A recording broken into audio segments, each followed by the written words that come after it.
자, 그러면 오늘 마지막 강의인데요. 우리 사무엘서의 마지막 강의 내용을 좀 보도록 하겠습니다.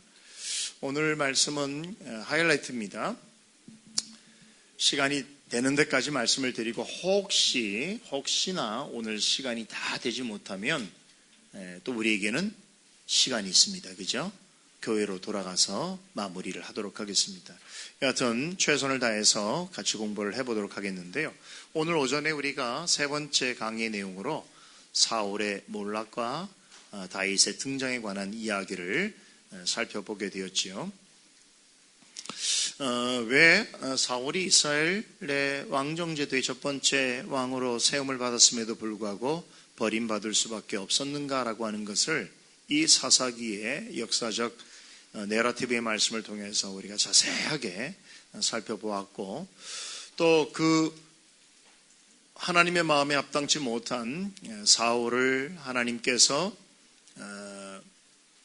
그를 세우신 것을 후회하셨다라고 하는 말씀과 더불어서 이제 새로운 역사를 이어나갈 하나님이 찾으신 새 왕의 등장을 소개하는 이야기가 이어졌는데, 바로 그가 다윗이라는 것. 그리고 다윗이 처음부터 여러 가지 면에서 부르심을 받을 때 사울과 대조되는 부분들이 있었다. 사울은 아주 비겁하고 소심한 상황 가운데서 오직 자기의 아버지의 재물에만, 물질에만 관심을 두는 자였지만, 이 다윗은 하나님의 목자로서의 예견된 그런 일을 하는 과정에서 부르심을 받았고 또 기름 부음을 받았다라고 하는 것, 그리고 그가 진정으로 하나님께서 부르신 자인가를 확인하기 위하여서 블레셋과의 전쟁에서 블레셋을 대표하는 장수인 골리앗과의 싸움을 통해서 결국 그 싸움은 힘에 관한 싸움이 아니고 무기에 관한 싸움이 아니라 어떤 싸움이라고 했죠?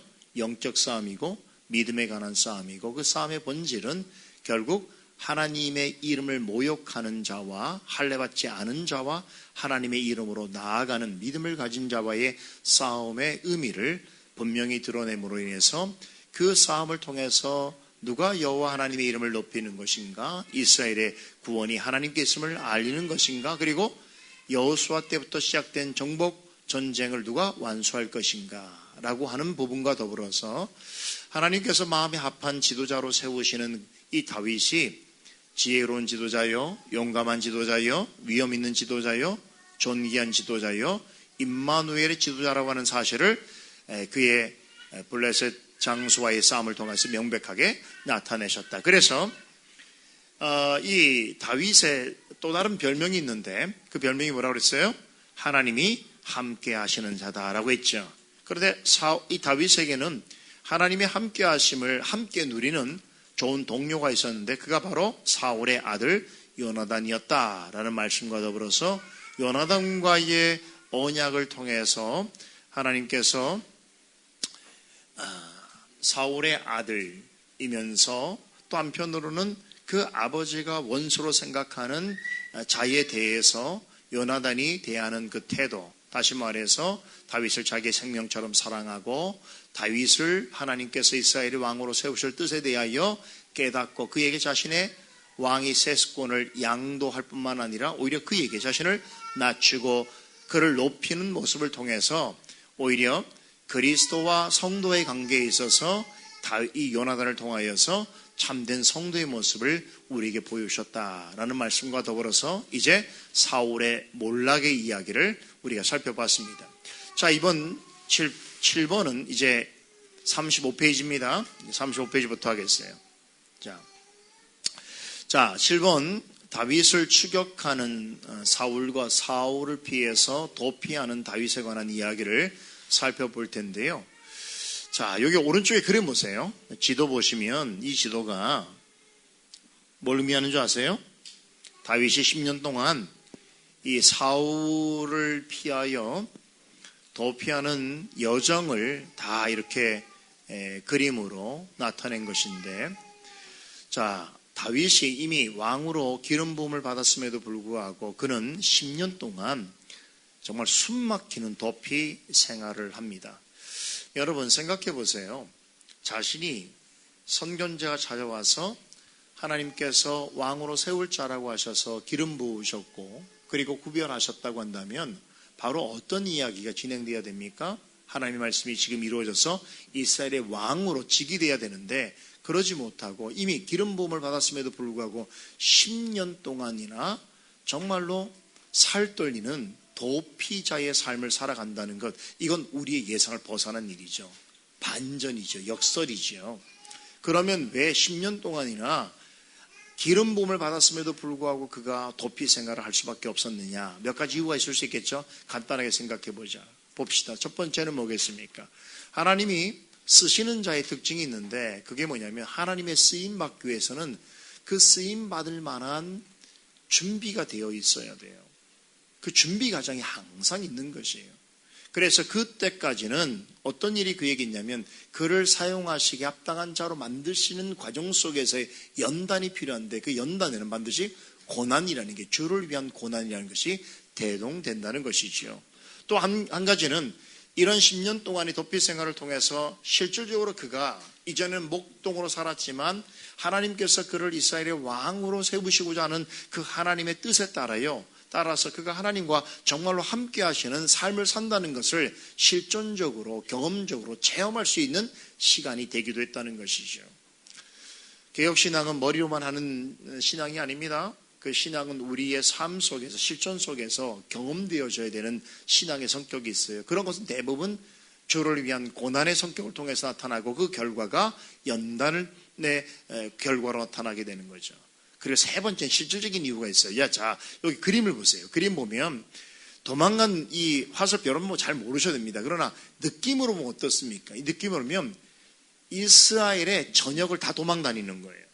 여러분 왜 이렇게 먼 거리를 샅샅이 도망 다니게 됐을까요? 여기 하나님이 어떤 섭리가 있을까요?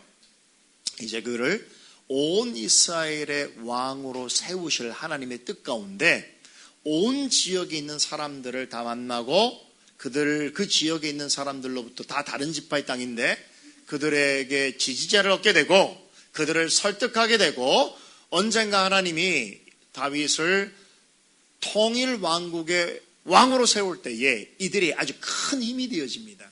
또 한 가지 중요한 것은 뭐냐면 실질적으로 12지파가 있는 전역을 다 도망다니게 되면서 이스라엘의 당시의 정치적, 사회적 상황에 대한 이해를 하게 돼요. 그래서 어떤 식으로, 다시 말하면 베냐민 지파 같은 경우는 사울 출신이기 때문에, 사울이 그 출신이기 때문에 굉장히 다윗 정석을 강하거든요. 사울이 몰락했음에도 불구하고 여전히 사울 가문을 지지하는 세력이 많단 말이에요. 그럼 그 사람들은 유대인 아닙니까? 이스라엘 백성 아닙니까? 그러면 그가 왕이 됐다고 해서 그 사람을 다 처단을 하겠어요? 그렇지 않단 말이에요. 그들도 하나님의 백성이란 말이에요. 그러면 그런 사람들, 나를 좋아하든 나를 싫어하든 간에 그런 사람들에 대해서 어떻게 통일 왕국을 이루어갈 것인가라고 하는 실질적인 고민을 도망가면서 하게 거예요. 다 하나님께서 섭리 가운데 그의 10여 년의 이 도피 생활을 허락하셨다는 거예요. 자, 그래서 다시 그림 왼쪽에 보면, 자, 성경 사무엘상 19장에 31장까지의 약 10년간의 시간 동안 약 16곳의 이스라엘의 전역의 도시를 도망다니게 되는데 한 3기로 구분합니다. 제1기는 약 3년간인데 여기에 이 지역은 다 이해할 필요가 없겠죠. 여기에 우리 네모칸이 있는 곳만 한번 봅시다. 어떤 굴이 있어요. 어떤 굴일까요? 아둘람 굴이라는 곳이에요. 아둘람 굴. 제2기 보세요. 약 3년간 다니게 되는데 여기에도 굴이 있어요. 엔게디 굴이에요. 엔게디 항무지에 있는 엔게디 굴이라는 것을 합니다. 왜 제가 여기만 박스 표시를 내냐면 여기서 사울을 죽일 만한 기회가 있었던 곳이었단 말이죠. 2번이나 있어요. 사울이 굴 속에 들어와서 무방비 상태였을 때에 그가 복수를 충분히 할 수 있음에도 불구하고 하지 않습니다. 네, 오히려 가장 좋은 기회였는데 그를 해치지 않습니다. 왜 그렇습니까? 세 가지 이유를 생각해 볼 수 있어요. 한 가지 뭐냐면 그는 어쨌거나 내가 개인적으로 호불호가 있건 없건을 떠나서 하나님께서 기름 부어 세우신 하나님의 종이라는 사실, 그것을 인식했던 것이에요. 두 번째, 그럼에도 불구하고 사울은 나쁜 사람이죠. 그러면 그 나쁜 사람에 대한 심판은 누구의 몫인가? 여호와 하나님의 몫이라고 생각했던 것이. 하나님의 말씀이 떨어져서 네가 사울을 처단하라 그러면 처단할 수 있을지 모르겠지만 그런 말씀이 없는 이상에는 사울의 목숨을 뺏는 것은 자신이 하려고 생각하지 않았어요. 공의로운 하나님의 심판의 그 일을 하나님의 일로서 남겨둡니다. 세 번째는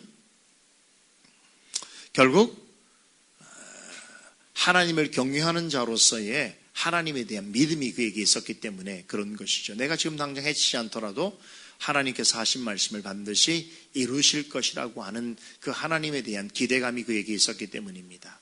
자, 이렇게 해서 약 10년 동안 다윗은 이미 하나님으로부터 마음의 합한 자로 인정을 받았고 그리고 사무엘로부터 이스라엘의 왕이 될 수 있도록 기름 부음을 받았음에도 불구하고 끊임없이 계속해서 추격당하는 도망자의 삶을 살아갔던 반면에 사울은 그를 어떻게 해서든지 제거하기 위해서 끝까지 추격을 하게 되는 그 여정이 있었다 그런 거예요.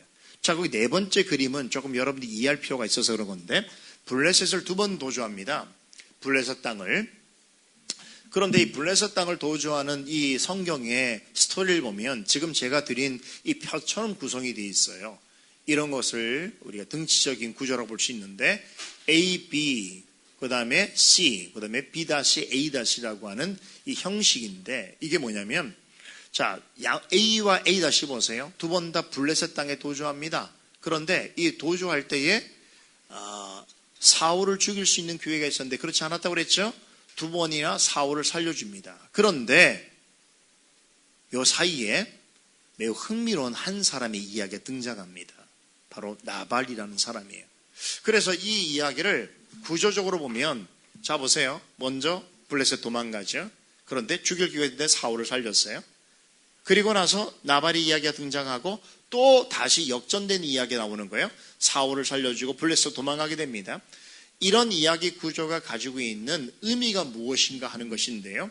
여러분들이 성경을 그냥 이야기로 읽으면 도저히 발견할 수 없는 이야기입니다. 그러나 원문의 형태를 보게 되면 이런 구조가 아주 선명하게 드러나게 돼 있어요. 그러면 이러한 이야기 그 자체도 의미가 있지만 이런 이야기의 서사적 구조 자체에 이미 하나님께서 어떤 뜻을 드러내고 있다는 것이라는 거죠. 그걸 여러분에 설명해 드리려고 하는 거예요.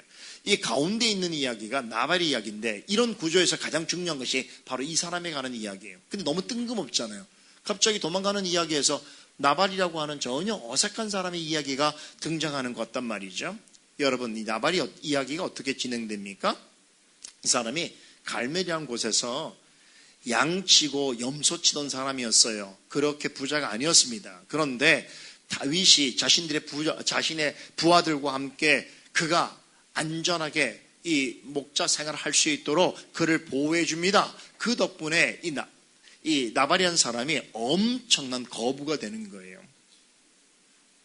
자, 그러니까 다윗과 그의 부하들에게 큰 신세를 입은 것이겠죠. 그래서 다윗이 도망가던 중에 큰 어려움에 빠지게 되고 자기의 부하들이 먹을 것이 없는 상황에서 나발을 찾아갑니다. 직접. 그래서 나발에게 도움을 구합니다. 그런데 이런 지하에 거부를 당합니다. 너무 크게 실망한 다윗이 화가 머리끝까지 났어요. 이럴 수 없는 거거든요. 이럴 수는 없는 거예요. 그러니까 정말 마음을 다해서 그를 도와줬고 자신들 때문에 그렇게 큰 거부가 됐음에도 불구하고 뭐 크게 도와달라는 것도 아니고 먹을 것 좀 달라고 하는 것조차도 거부한, 물론 나발은 이유가 있었죠. 왜 그렇습니까? 다윗이 자기를 도와주는 건 도와줘도 쫓기는 자란 말이에요. 지금 권력은 사울에게 여전히 있다는 것이죠. 잘못 도와줬다가 이것이 발각되어서 자기에게 큰 어려움이 있을 거라는 염려가 있었기 때문이기도 하지만 다윗 편에서는 이것은 받아들일 수가 없었던 일이에요. 그래서 군사들을 데리고 그의 집안을 완전히 쑥대밭을 만들려고 그러니까 인간적인 원한이 컸던 것이 그렇게 가는데 그때 그 집에 누가 나옵니까? 나발의 아내가 있었어요. 아비가일이라는 여인인데 그 여인이 그 소식을 듣고 다윗이 부하들을 데리고 자기 집을 진멸하려 온다는 걸 알고 먼저 다윗이 오는 걸음 앞에 가서 그를 만나는데 음식을 싸가지고 갑니다. 그리고 아주 지혜로운 말로 다윗을 설득해서 다윗의 그 인간적인 원한에 사무친 마음을 완전히 쿨링 다운 시켜버립니다. 자, 그러자 다윗은 복수를 포기하게 되죠. 이제 하나님께서 나를 통하여 나발을 심판하는 게 아니구나 생각을 하게 됩니다. 근데 그 일이 있은 후에 10일 만에 하나님이 나발을 심판하십니다. 그리고 나발은 죽게 되고요. 그리고 나서 죽은 미망인이 된 이 여인을 다윗이 자신의 아내로 취하게 되는 일이 있게 되죠. 자, 이 얘기가 등장하는 굉장히 의미 있는 얘기였어요. 나발을 우리가 관심 갖지 않은 게 아니에요. 이 나발이 취한 그를 통하여 확인되어지는 그의 인간성, 댐댐이가 누구랑 비슷한 것 같아요? 하나님 앞에 사울하고 똑같아요. 사울의 모습을 보여주는 거예요. 그러면 반면에 아비가일의 운명은 어떻게 되는가? 아비가일의 운명은 바로 다윗의 운명을 예고해 주는 것입니다. 사실은 가장 불리한 자고 멸망할 수밖에 없는 자리에 있지만 선을 베푸는 그를 통하여서 오히려 그가 다윗의 앞으로 이 나라를 이루게 될 왕의 아내가 되어져 한 사람의 그 농부의 아내에서 한 나라의 왕비가 되어지는 인생 역전을 이루게 된단 말이죠. 바로 이 사건을 통해서 이것을 이야기합니다. 자, 보세요. 다시 우리 5번 가십시다. 이건 나발이 이야기해서 나발이라고 하는 사람의 이름 뜻이 뭔지 아세요? 어리석은 자입니다. 이름 왜 부모가 이렇게 지었는지 모르겠어요. 그런데 약간 어리석은 자예요. 이 어리석은 자의 죽음은 앞으로 곧 다가올 사울의 죽음을 예고하는 것입니다. 하나님께서 나발을 치셔서 그가 죽게 되는 것이죠.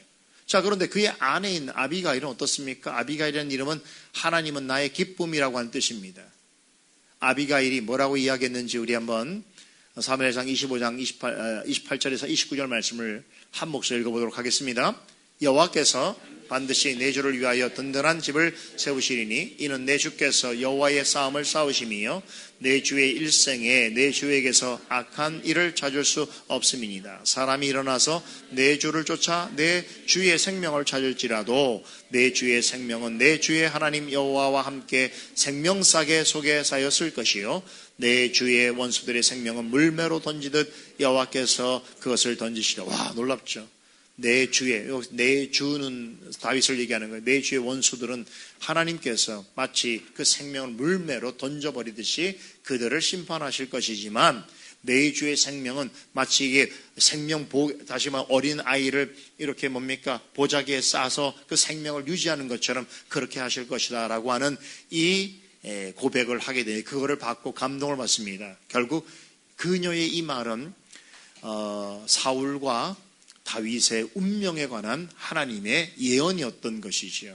그래서 말씀드린 대로 그 4번의 블레셋 도우주에 관한 이야기를 하게 되면서 그 중심에 나발의 이야기를 에피소드를 끼워 넣게 된 것은 이 전체적인 이야기의 맥락 속에서 지금 독자들에게 무엇을 이야기하려고 하는 것이냐면 지금 추적하는 자인 사울은 나발처럼 죽음을 맞이할 것이다 라고 하는 것이 예고되어 있는 거예요.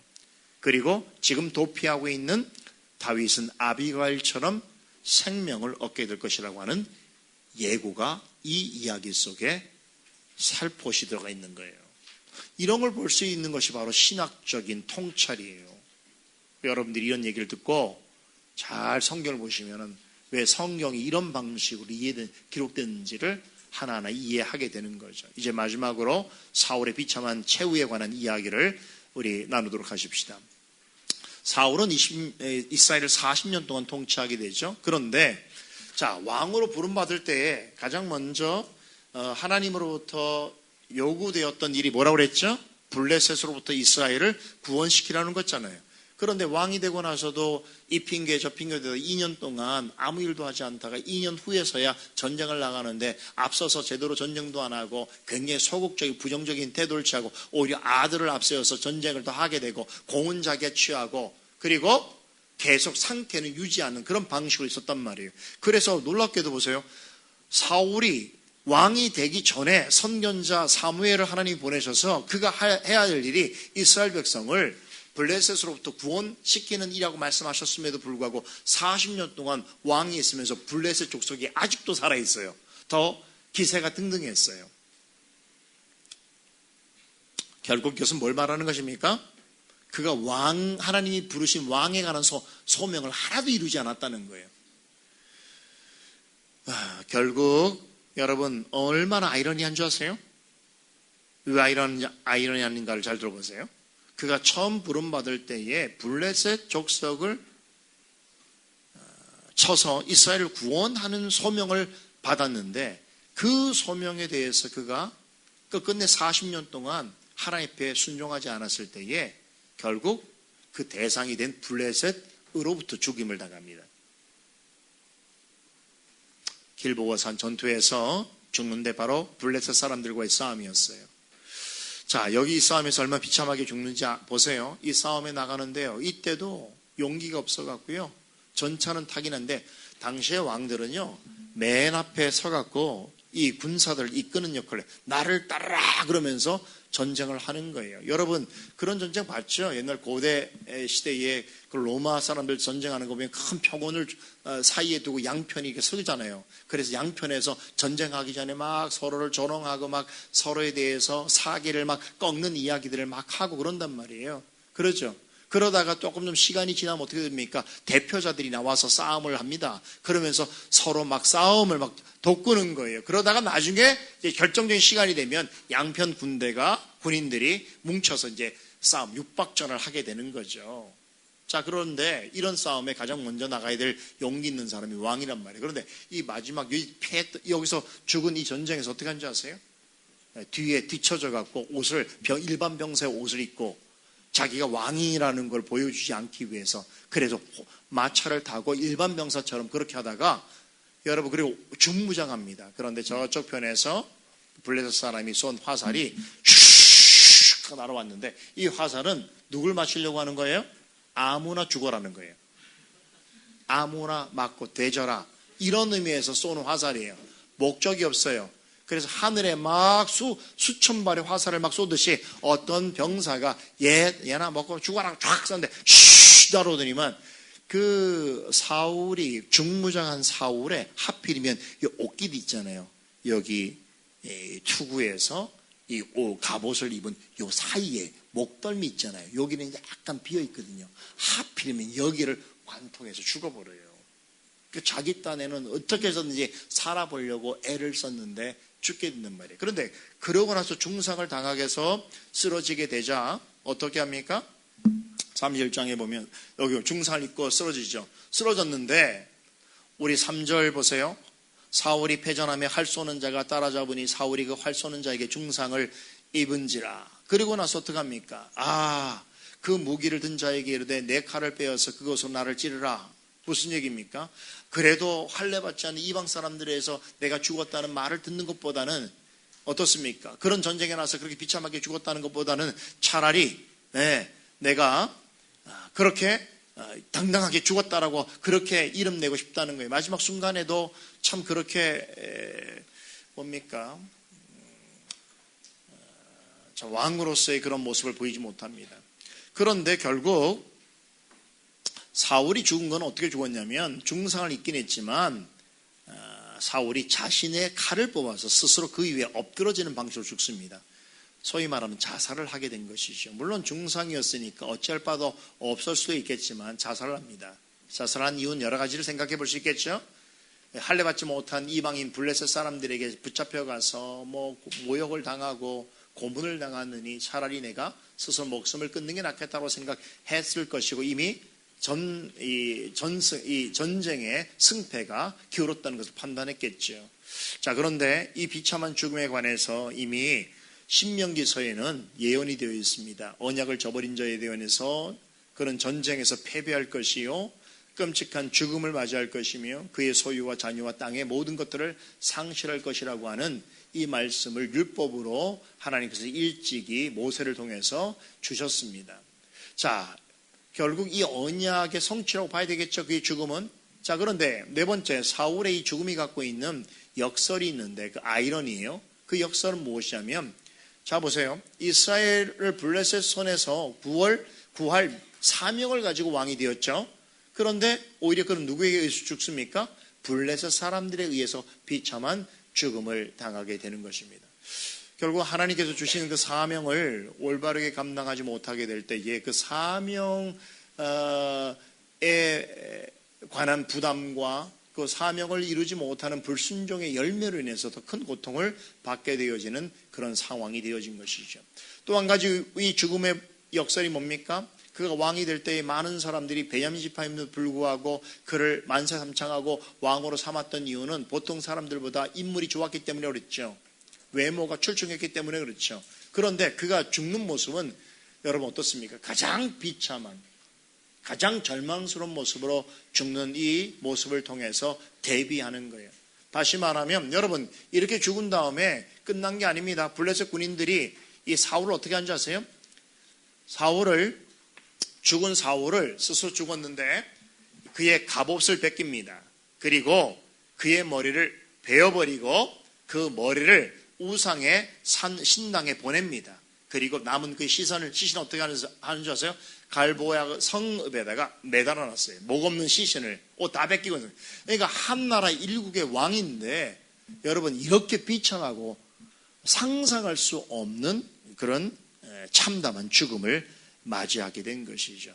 여러분 이 사울의 죽음은 죽는 모습까지도 결국 무엇을 말하냐면 하나님의 언약에 대하여서 일관되게 거짓된 행동을 하고 불순종을 하고 또 하나님을 대적하는 그런 행위를 행함에도 불구하고 진실하게 회개하지 아니하는 자들에게 있어서 하나님께서 어떻게 하시겠냐를 보여주는 그런 어미로운 공의로 심판으로 봐야 될 것입니다. 자, 이렇게 해서 우리가 15장에서부터 31장까지 내용을 다 살펴봤는데 전체 내용을 한번 정리해 보도록 하겠습니다. 대부분의 이 내용은 사울과 다윗을 대조하는 내용으로서 기술됐다고 말씀드렸는데 첫 번째부터 보겠습니다. 하나님의 말씀에 대한 땡땡 여부가 왕권 존립을 좌우한다. 이 땡땡이 뭐겠어요? 순종이죠, 순종. 자, 하나님께서 이스라엘 왕에게 요구하는 바가 뭐였습니까? 하나님을 통치를 대행하는 자의 사명을 받았단 말이에요. 그러니까 그 하나님의 뜻으로의 통치를 올바르게 하는 자에게는 하나님이 축복을 약속했지만 하나님의 뜻을 거역하게 될 때에 하나님이 그를 왕으로 세운 의 자체가 사라지게 되는 것이죠. 대표적인 사례가 뭐였습니까? 사울을 통해서 아멜렉을 진멸하라는 명령이었죠. 그 아멜렉이라고 하는 족속은 그냥 이방 족속 자체를 말하는 것이 아니라 하나님을 대적하는 자들의 전체적 대상을 이야기하는 거예요. 하나님이 그를 진멸하라고 했을 때 그는 불순종하지요. 두 번째 보십시다. 왕은 하나님의 땡땡에 따라 적을 물리치고 진멸해야 한다고 그러는데 뭐죠? 바로 말씀이죠. 말씀에 따라서 적을 물리쳐야 되겠죠. 그런데 첫 번째 큰 죄였던 블레셋 군대와의 싸움에 있어서도 하나님의 율법의 말씀에서 벗어나서 자신이 먼저 사무엘이 오기 전에 자신이 제사장 노릇을 하려고 했던 것도 말씀에 어긋나는 불순종이었고 아멜렉에서도 하나님을 대적하는 대표자로서의 이방 민족을 처단하라고 하는 명령을 그는 거부했다는 것을 봤을 때에 결국 사울은 하나님의 말씀을 따르지 않는 자였다라고 평가할 수밖에 없는 것이죠. 세 번째, 하나님이 세우신 왕은 적들의 위협과 공격에서 백성을 어떻게 해야 됩니까? 구원하고 지혜로 다스려야 됩니다. 제가 여러 번 말씀드렸죠. 왕은 구원자와 통치의 사명을 가지고 있다. 이스라엘 백성들을 구원해야 되고 그들을 잘 다스려야 되는데 그래서 왕을 세우고 나서 반드시 기름 붓고 나서 한 일이 뭐였습니까? 사울이나 다윗이나 다 전쟁이 전쟁. 전쟁은 결국 그 왕이 어떤 자질을 가지고 있는지 왕이 될 만한 존재인지를 확인하는 하나의 리트머스와 같은 그런 과정이었던 것이죠. 네 번째 보십시다. 여호와의 기름 부음 받은 왕은 언제나 하나님과 함께 해야 하는 것이죠. 이게 다윗의 별명입니다. 다윗과 요셉의 별명이 뭐예요? 하나님과 함께 하는 자라고 하는 것이죠. 그러나 우리가 사울은 어땠습니까? 사울은 기름을 받았지만 그 부음을 받았지만 하나님의 영이 그와 함께 하지 않았어요. 한참 후에 하나님의 영이 임했다가 그가 불순종한 다음에는 하나님의 영이 떠나게 되고 악령이 그에게 임하게 되고 결국 어떻게 합니까? 그로부터는 오직 그의 모든 관심사는 이 다윗을 제거하는 데 있었다. 결국 스스로가 자신의 불행한 운명을 가져오게 된 결과가 되었다 이렇게 볼 수 있겠죠. 다섯 번째입니다. 왕은 하나님의 영의 감동을 받아야 합니다. 말씀드린 대로 다윗은 기름 부음 받을 때에 하나님이 임했습니다. 그 임한 역사 때문에 다윗은 어떤 일을 할 때에도 항상 하나님께 먼저 그 사실을 구하고 하나님의 뜻을 물었습니다. 그러나 사울은 하나님의 영이 임했음에도 불구하고 어땠다고 그랬어요? 그는 순종하지 아니하고 하나님의 영이 떠난 이후에는 다윗을 극도로 미워하고 또 다윗과 상관없지만 다윗을 돕는 자들에 대하여서 그들을 처단하는데 그 높 마을에 있어서는 제사장 85명을 죽이게 되는 엄청난 그런 죄를 저질렀죠. 그리고 나서 다윗을 제거하기 위해서 여러 차례 다양한 시도를 했다는 것을 보게 되어지는데 결국 하나님의 영의 감동이 떠난 사람, 하나님의 영이 임하지 않은 사람이 어떻게 될 것인가라고 하는 것을 보여주는 사례이기도 합니다. 여섯 번째 보겠습니다. 왕은 하나님의 땡땡을 기억하여 잘 지켜야 한다고 그랬는데 말씀과 함께 언약이겠죠. 하나님의 언약을 잘 지켜야 합니다. 그래서 결국 다윗의 이제 오늘 볼 텐데요. 오늘 시간 될지 모르겠습니다만 다윗의 언약이 마지막 부분이 나오는데 이 다윗의 언약은 아브라함의 언약, 이삭의 언약, 야곱의 언약을 계승합니다. 그러니까 결국 하나님의 언약 백성으로서 하나님의 언약을 잘 지키는 것도 당연한 건데 하나님의 언약에 있어서 가장 중요한 하나님 나라를 이루는 데 있어서의 그 역할을 할 통치자로서 세울 왕에게 있어서 하나님 언약을 지키는 것은 너무나 중요한 일이죠. 그죠? 과연 그럴 자가 누군가라는 것을 이제 우리는 다음 이야기를 통해서 확인하게 될 것입니다. 마지막 일곱 번째, 누구처럼 성도는 자기를 부인하고 그리스도를 왕으로 모셔야 한다는 걸 우린 배우게 됐습니까? 요나단이죠. 요나단은 사울의 아들이었지만 하나님께서 다윗에게 어떤 마음을 주신지는 그는 이미 알았고 그리하여 다윗과 언약을 맺으면서 3번이나 언약을 체결합니다. 그러면서 자신이 받을 수 있는 왕의 세습권을 다윗에게 넘기고 오히려 그를 왕으로 알고 그를 섬기려 하는 그런 모습을 통해서 그리스도를 왕으로 섬기는 진정한 성도의 자태가 어떠해야 하는지를 우리는 요나단의 생을 통해서 확인하게 된 것이죠. 자, 이렇게 해서 세 번째 이야기, 이제 사무엘상 이야기를 다 배웠어요. 사무엘상 이야기, 엄청난 이야기를 우리는 지금 이 시간을 통해서 다 배운 거예요. 이제 가장 핵심적인 이야기가 나오게 되는데 사무엘하로 넘어갑니다. 사무엘하 1장에서 8장까지 내용이에요. 자, 여기에서 이제 사무엘서에 대해서 잠깐 이야기하면 사무엘서 전체는 사울이라고 하는 사람의 죽음이 분기점이 됩니다. 사울의 죽음을 중심으로 해서 죽기 전까지의 전체 이야기를 사무엘상이라고 말하는 것이고 사울이 죽은 이후의 역사, 왕정의 역사를 기록한 것을 가리켜서 우리가 사무엘하라고 해요. 근데 우리는 사무엘을 상하로 구분하지만 오늘 여러분 총련인 강의도 들었겠습니다만 히브리인들은 구분하지 않습니다. 그래서 사무엘서로만 보는 거예요.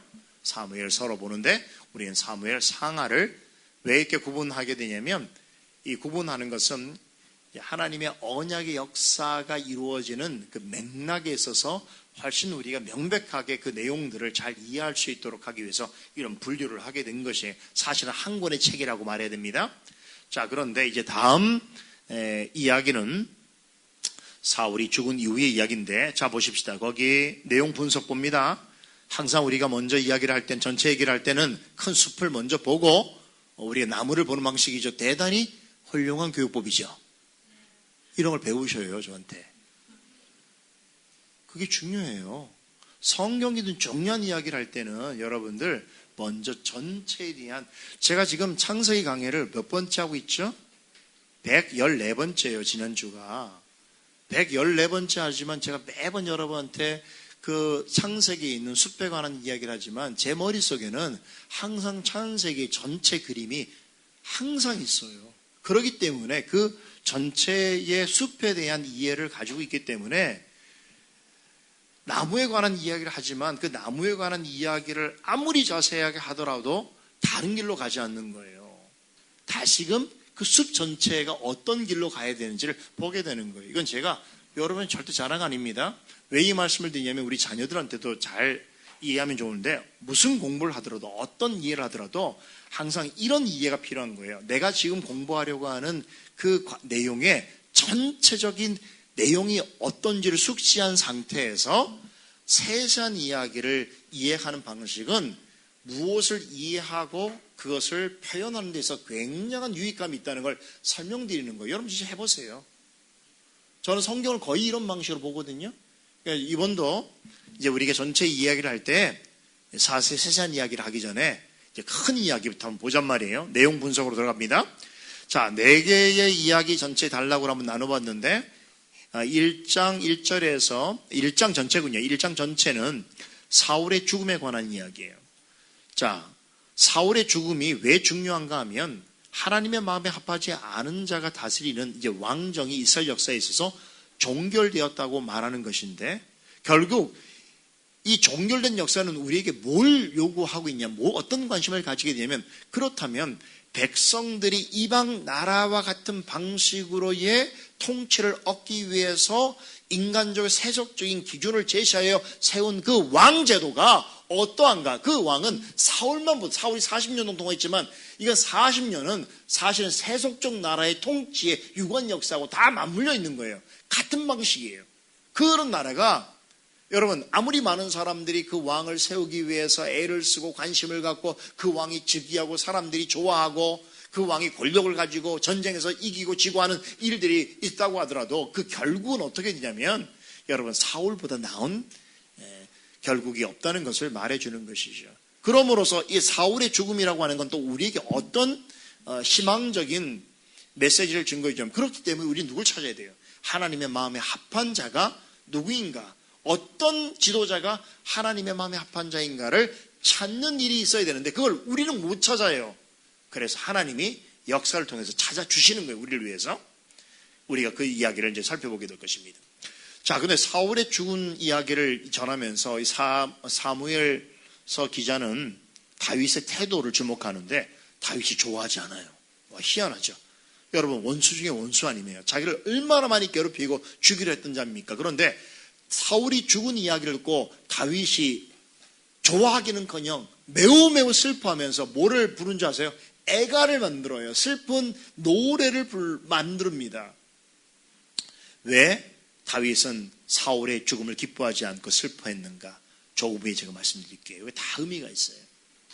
두 번째 큰 이야기 보십시다. 2장에서 5장까지인데 다윗 왕이 이제 등극하는 이야기예요. 마침내 다윗이 이스라엘의 왕으로 등극하는데 그런데 흥미로운 사실은 다윗이 이스라엘 왕이 되긴 했는데 여러분 부분적인 왕이 됩니다. 이스라엘 몇 지파가 있죠? 12지파죠. 근데 다윗이 왕이 되면 몇 지파 왕이 된 줄 아세요? 단 한 지파. 유다 지파의 왕만 됩니다. 그리고 3년 6개월 동안 유다 지파의 왕으로만 있게 됩니다. 아직 이스라엘 전체를 통치하는 통일 왕국의 왕이 되지 못했던 이야기를 증거하게 되는 거예요. 제가 몇 년을 그랬죠? 3년? 잘못 나온 거예요. 7년 6개월이에요. 7년 6개월 동안 헤브론이라는 곳에서 이제 유다의 지파의 왕으로 있게 되는 이야기를 하게 됩니다. 그러면서 이제 그럼에도 불구하고 그가 왕으로 등극했기 때문에 그의 관심에 따라 하나님께서 그를 부르신 일이 있죠. 그리고 정복 전쟁을 벌이게 되는데 자, 통일 이스라엘의 왕이 되기 위해서 그가 해야 될 여러 가지 일들이 있었는데 그 중에 그가 어떤 생각을 했냐면 내가 이제 통일 왕국을 이루기 위해서는 자신이 가장 먼저 했어야 될 일이 있었어요. 그게 뭐냐면 정복 전쟁에 있어서 어디를 정복하려고 하는 줄 아세요? 가장 먼저 했던 곳이 바로 예루살렘이에요. 우린 지금 예루살렘이라고 하면 당연히 이스라엘의 수도로 생각하지만 다윗이 왕이 될 때까지만 하더라도 이 예루살렘은 여부수 족속, 가나안 족속인데 그 족속의 영지였어요. 다시 말하면 사사시대 때 하나님께서 이 예루살렘을 정복하라고 하셨음에도 불구하고 정복하지 못한 상태로 남겨두고 있었던 땅이었던 것이에요. 그런데 어려웠던 이유가 있어요. 왜 예루살렘은 정복이 어려운 줄 아세요? 왜 여부수 족속에 오랜 시간 동안 가나안 땅에서 여기에 이 예루살렘을 중심으로 살 수 있었던 줄 아세요? 예루살렘은 천혜의 자연이에요. 천혜의 가장 좋은 환경의 그런 곳이기도 했고요. 또 중요한 의미가 별도로 있습니다. 말씀을 이따 드릴게요. 그런데 바로 이 예루살렘을 정복해서 이곳을 통일왕국의 수도로 지정을 하려고 합니다. 자, 그리고 나서 그가 관심이 있었던 것이 6장의 이야기 나오는데, 자, 통일왕국을 이루기 위해서 먼저는 예루살렘을 수도로 정하고, 수도로 정했으면 뭐가 또 필요했을까요? 논리적으로? 지금 이스라엘에 수도가 있는데 거기에 지금 뭐가 없어요? 뭐가 없어요? 언약궤가 없잖아요. 언약궤가 어디 있어요? 언약궤가 지금 저기 변방에 있잖아요. 블레셋에서 뺏긴 지는 70년이 됐고요. 이스라엘이 들어와서 아직 다윗이 가져오지 못한 지는 20년이 지났단 말이에요. 70년 동안 이스라엘 밖에 있는 그 언약궤를 예루살렘에 모셔와야 돼요. 왜 모셔와야 되면 언약궤는 하나님이 함께 하심의 증거이기 때문에 그렇단 말이에요. 그래서 이제 6장에서 언약궤를 예루살렘으로 옮겨오는 과정의 이야기가 매우 흥미롭게 진행됩니다. 그리고 마지막 7장에서 8장까지 내용은 이제 마지막으로 언약궤를 예루살렘에 모셔온 후에 그가 마음에 있었던 소원을 하나님께 아뢰입니다. 열망이 있었어요. 자, 다음은 뭘까요? 예루살렘을 수도로 정하고 언약궤를 가져왔고, 그럼 뭐 할까요? 성전이죠. 하나님이 진짜 함께 하시는 성전을 건축할 열망을 하나님께 드러냈는데, 하나님께서 뭐라고 하신지 아세요? 네가 나를 위해서 내가 머물 집을 세울 수 있겠느냐 반문하셔요. 그리고 허락하지 않으셔요. 그러면서 오히려 그와는 언약을 체결합니다. 그 내용이 마지막 7장과 8장에 기록되어 있습니다. 자, 이게 굉장히 흥미로운 사실이에요.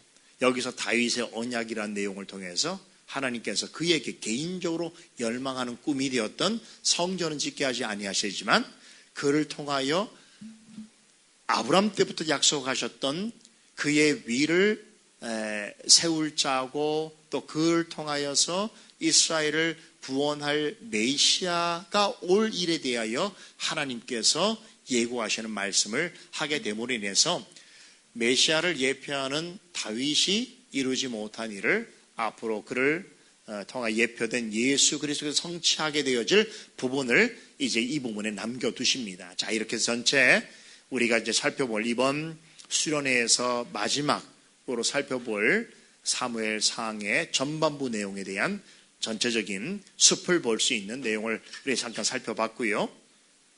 이제 중심 인물부터 보겠습니다. 몇 사람이 나옵니다. 좀 새로운 사람도 등장해요. 먼저 우리가 잘 알고 있는 다윗이 주인공이겠죠. 이제 마음에 합한 사람이라는 것, 그래서 온 이스라엘 왕으로 등극하는 그런 사람이 되었다는 것 우리가 확인하게 될 것이고, 자, 우리 그 5장 4절 5절 사무엘하 5장 4절 5절이 있는데요. 우리 한 목소리 한번 읽어볼까요? 시작.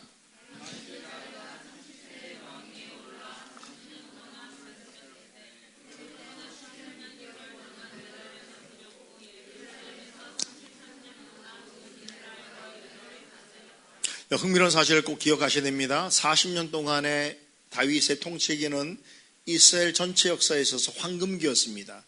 그럼에도 불구하고 그가 기름 부음을 받은 후에 왕은 먼저는 부분적 왕으로서 7년 6개월 동안 헤브론 이런 곳을 성읍을 주도를 삼아서 유다 왕국의 왕으로서 지냈어요. 그리고 그 시기가 끝나고 나서 예루살렘을 정복하고 예루살렘의 언약궤를 모시고 온 이후로 33년 동안 통일 왕국의 왕으로, 그러니까 어쩌면 이스라엘 역사에 있어서는 사울이 첫 번째 왕이고 두 번째가 다윗이라고 볼 수 있겠지만 이스라엘 전체의 통일 왕국의 첫 번째 왕은 다윗이라고 말할 수 있어요. 이해되시죠? 자, 그래서 이제 하나님께서 이 다윗을 통해서 하나님의 뜻에 합당한 왕과 왕정 제도가 어떠한지를 보여주시는데, 이런 걸 가리켜서 신본주의 왕정체제라고 말하는 거예요. 근데 신본주의니까 하나님이 왕으로서만 다스리는 방식이 아니고 왕정이라고 하는 것처럼 인간을 통하여 다스려지는 체제를 말하는데, 그런데 여기서 신본주의라는 말을 붙일 수 있는 것은 뭐냐면 그 왕과 백성이 하나님을 의식하여 하나님을 왕으로서 경외하고 하나님의 말씀을 따라서 왕도 백성도 그렇게 하나님을 말씀을 따라서 세워져 가는 체제를 가리켜서 신본주의 왕정 체제라고 하는 것이죠. 그래서 다윗이 그 체제가 역사 속에 어떠한지를 처음으로 보여줍니다. 처음이자 마지막이에요. 왜냐하면 그 이후에 솔로몬, 아시다시피 솔로몬 시대부터는 다시 역사가 쇠퇴를 하게 되고 그 이후에 통일 왕국이 분열되어지게 되면서 오랜 역사 동안 다윗의 위를 신앙적으로 따랐던 그 남유다의 몇몇 왕들을 빼고는 그 왕들은 다윗에 미치지 못합니다.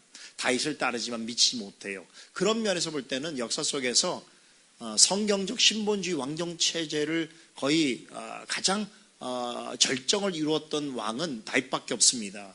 그런데 그 다윗도 연약함이 드러나죠. 그래서 다윗이 못다한 그 연약함은 이제 다윗으로 예표되는 그리스도의 완전함을 통해서 성취되는 방식으로서 성경은 우리에게 설명하고 있어서 결국 다윗이 목적은 아니에요. 다윗의 위를 영원토록 견고하게 하실 만왕의 왕이 누구인가를 우린 다윗이라고 하는 사람을 통해서 보게 되어지는 그런 과정을 겪게 되는 것이죠. 자, 두 번째 중요한 인물이 나옵니다. 이스보셋이라는 사람인데 들어보셨어요? 이 사울의 넷째 아들인데 여러분 사울이 죽었잖아요. 사울이 죽으니까 이 사울의 가문이 몰락했을 거 아닙니까? 그런데 다윗이 곧바로 왕이 되지 못하는 이유가 있었습니다. 왜 그런 줄 아세요? 이 사울의 지지자들, 사울 왕국의 지지자들이 이스라엘 땅에 엄청 많았어요. 생각해 보세요. 사울이라는 사람이 뭐 좀 소심하고 또 대단히 무지하다고 해도 40년 동안 자기 한 나라를 다스렸는데 그 권력이 여러분 갑자기 사라질 날이 있겠습니까? 그렇지 않잖아요.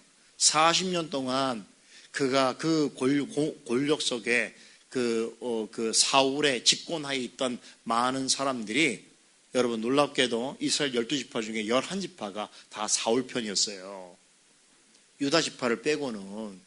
그러니까 이 사람들이 사울 체제 아래에서 그렇게 호의호식하고 또 한편은 권력을 누리던 자들인데 갑자기 사울이 죽었다고 그래서 뭐 다른 사람을 왕으로 세우면 자기는 어떻게 되겠어요? 낙동강 오리알 신세되지 않겠습니까? 정적으로도 여러 가지 사회적으로. 그래서 그들은 누가 되더라도 반대합니다. 반대하면서 그러면 자신들이 계속 권력을 이어가려고 하면 누가 필요했을까요? 사울의 자손을 적자로서 왕을 세워야 되겠죠. 그런데 사울의 그 요나단을 비롯해서 세 아들은 전쟁 나 죽었어요. 근데 남은 아들인데 그 아들이 넷째 아들인데 이게 뭐 이스보셋이라는 아들이에요. 근데 이 이스보셋은 굉장히 무능해요. 무능해도 이렇게 무능할 수가 없는 사람이에요. 근데 이 사람을 마치 수렴청정하듯이 바지 사장으로 내세우듯이 내세워서 왕으로 세워버립니다. 그 실질적으로 이스라엘 역사에 보면 이 사람이 2년 동안 통치하게 돼요. 통치해요. 그러니까 정확하게 말하자면 사울 왕, 이스보셋 왕, 다윗 왕 이렇게 돼야 되는 거예요. 그런데 2년 동안의 이 이스보셋의 통치 자체는 마치 괴뢰 정부 같은 방식이었기 때문에 그렇기 때문에 역사가들은 이 정보를 인정하지는 않고 있습니다만 이 이스보셋이 등장하게 되는데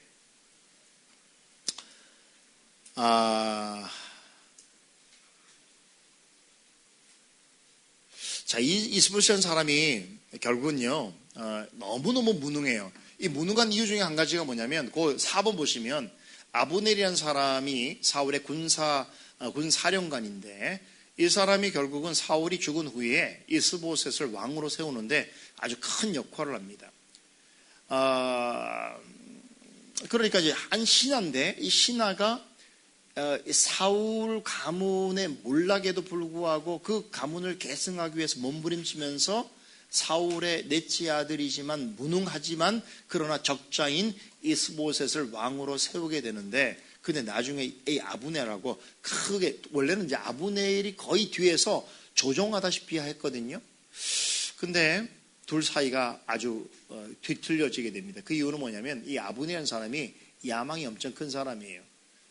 그래서 사울의 그 첩이 있었는데 그 첩과 부적절한 관계를 맺습니다. 그러니까 그것을 나중에 이스보셋이 알게 되었고, 이스보셋이 이제 뭡니까? 분노하게 되죠. 그럴 때 이스보셋에게 분노하는 걸 보고 당신의 그 무능함에 내가 치를 떨겠다 이러면서 이제 오히려 다윗에게 투항을 해버립니다.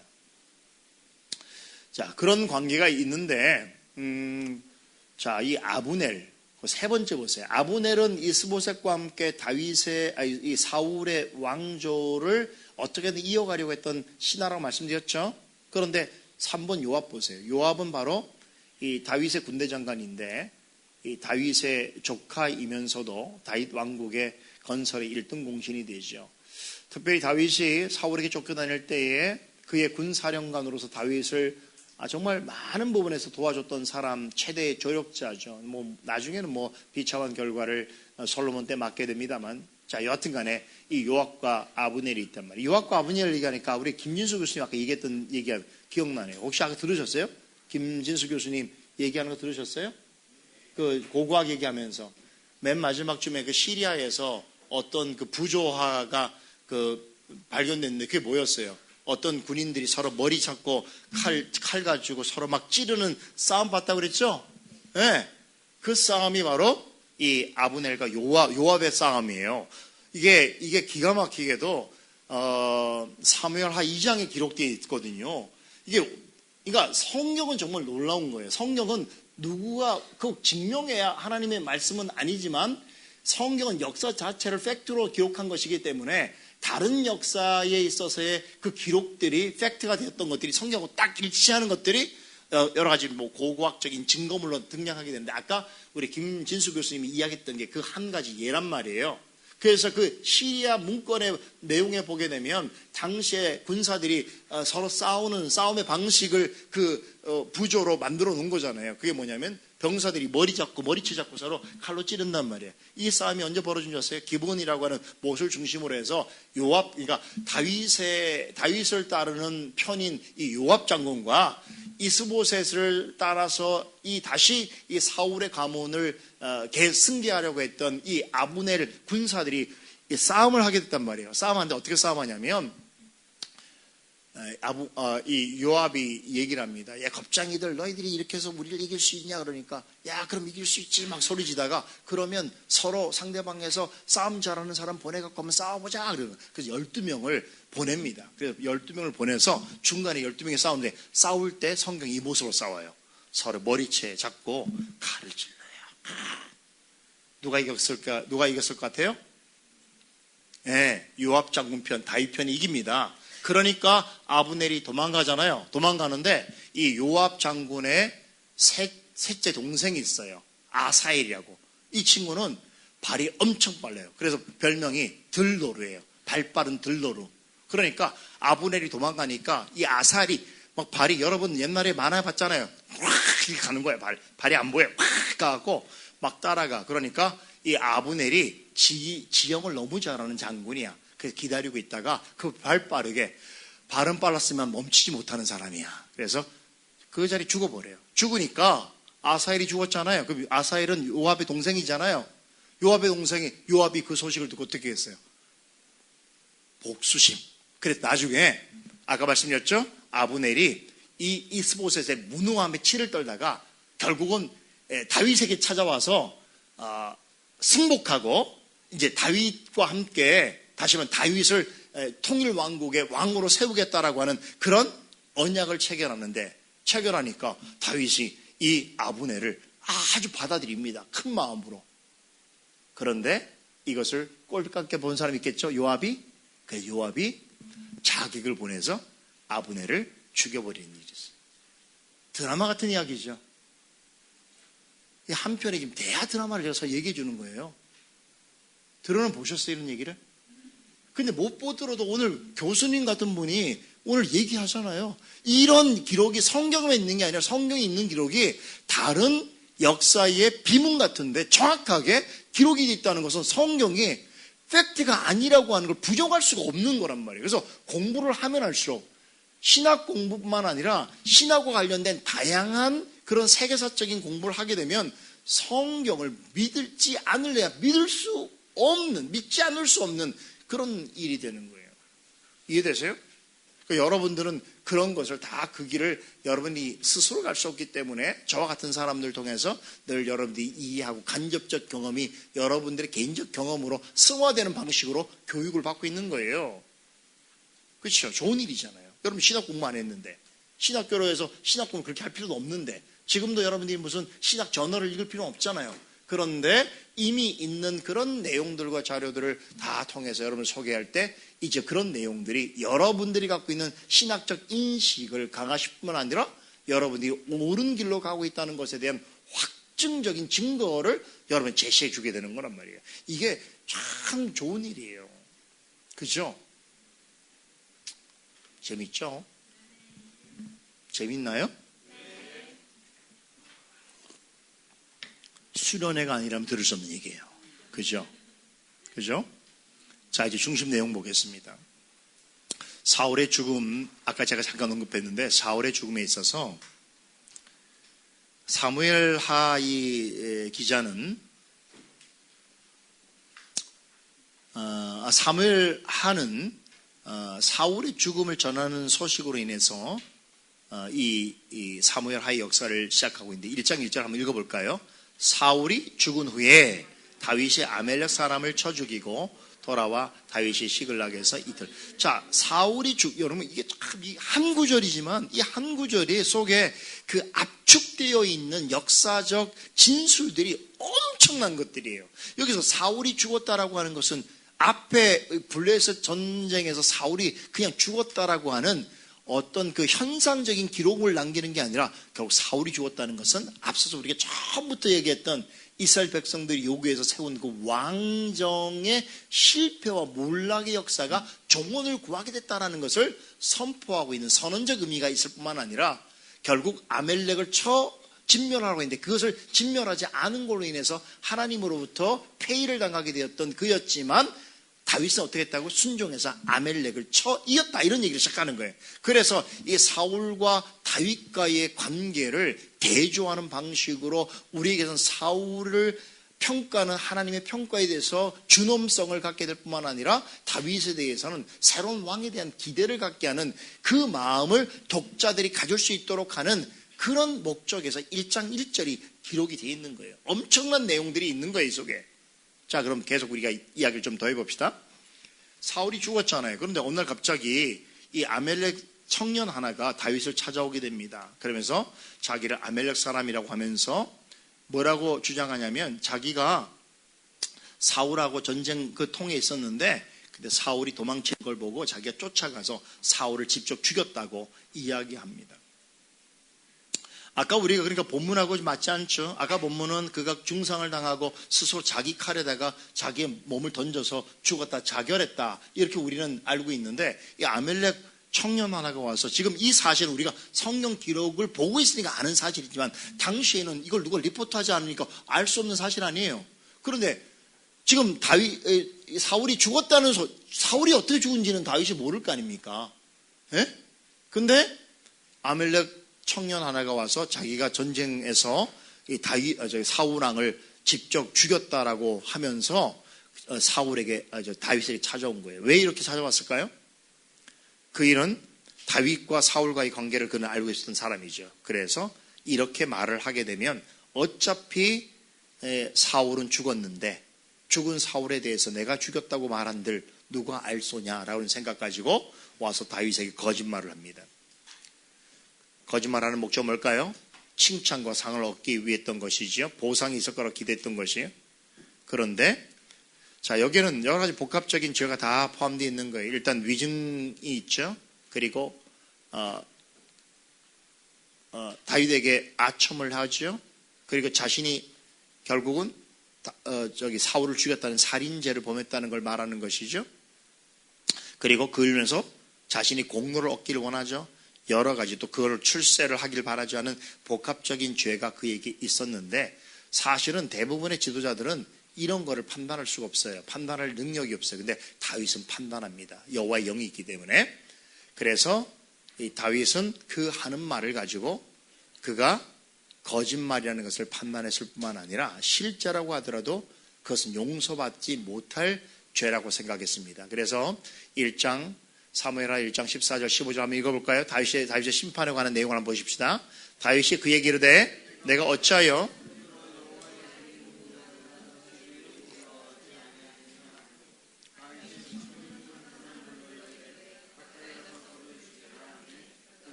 여러분 자신도 사울을 죽일 만한 기회가 여러 차례 있었음에도 불구하고 죽이지 않았잖아요. 왜 그렇습니까? 하나님이 기름 부으신 자거든요. 그리고 하나님의 공의로서 심판하시려고 생각했는데 감히 할례도 받지 않는 이방인이 하나님께서 명하지도 않은 일을 했다고 주장하는 것에 있어서 다윗은 매우 분노합니다. 그래서 오히려 그를 처단해 버리는 것이죠. 그러면서 다윗은 거기 머물지 않고 사울의 죽음에 관해서 기억하면서 슬픈 노래 애가를 지어 부릅니다. 17절에 보니까 다윗이 슬픈 노래로 사울과 그의 아들 요나단도 함께 죽잖아요. 그래서 두 사람을 죽음을 슬퍼하게 되어집니다. 그러면서 백성들에게 자신이 지금 유다의 왕이잖아요. 유다 온 족속에게 할 노래라고 해서 이 책을 기록하는데 결국 그 애가의 제목이 할 노래였던 것 같아요. 이 슬픔을 백성들과 함께 하면서 이렇게 말합니다. 19절에 이스라엘아 내 영광이 산 위에서 죽임을 당하였도다. 오라 두 용사가 엎드러졌도다. 우리는 여기에서 다윗이 요나단을 향해서 이렇게 말하는 것이라면 이해가 될 만하겠지만 자신을 그렇게 괴롭히고 죽이려고 했던 사울을 향하여서 오히려 그의 죽음을 슬퍼하면서 그를 용사라고 말하는 것에서 우리는 어떻게 이해될 것인가 라고 하는 질문을 갖지 않을 수 없는 것이죠. 다음 질문 보세요. 왜 다윗은 사울의 죽음을 그토록 슬퍼했을까요? 몇 가지를 생각해 보겠습니다. 관점이 있습니다. 개인적 관점에서는 아무리 그가 대적자라고 할지라도 오랜 세월 동안 그는 와는 매우 친밀한 관계를 유지했기 때문에 그래요. 실제로 그는 자신의 장인이기도 했잖아요. 그렇죠? 또 자기가 언약을 맺은 생명과 생명을 다해 사랑하는 요나단의 아버지이기도 했고요. 자기 아내 미갈의 또한 부친이기도 했고요. 여러 가지 관계에서 아주 오랜 세월 동안 그와 막역한 관계를 유지하고 있었다라고 하는 인간적인 관계적 측면도 있었을 것이고요. 그렇잖아요. 우리가 아무리 가족 간에 어떤 다툼도 있고 서로 마음이 맞지 않다고 그래도 그런 사람의 가족의 죽음을 대할 때에 어떤 마음이겠어요. 그죠? 그런 인간적 마음이 있었을 수 있다는 거죠. 두 번째는 신앙적인 것입니다. 그의 죽음 자체는 왜 슬퍼해야 될 일이냐면 결국은 이스라엘의 실패 역사라는 것이 증명되었기 때문에 그런 것이죠. 결국 그가 블레셋에서 전투에서 졌다는 것은 왕이 죽었다는 것은 결국 그 나라가 졌다는 것을 말하는 것이죠. 자신이 속하여 있는 이스라엘이 결국 그의 죽음으로 인해서 이방 나라로 하여금 처절한 패배를 맛보았다는 데 있어서 아무리 그가 왕이 될 사람이라고 해서 기뻐할 일은 아니었던 것이겠죠. 마지막 세 번째 정치적인 의미가 여기 이제 다윗의 지혜로운 통치학의 면모가 등장하기 시작합니다. 자, 아까 제가 그런 말씀드렸잖아요. 그가 도망갈 때에 사실은 16곳 전 지역을 다 도망갑니다. 이게 하나님의 섭리가 있어요. 여러 지파 땅들을 다 도망가게 되는데 그렇게 가면서 민심을 확인하게 되고 거기서 각가지 자기의 사람들을 얻게 됩니다.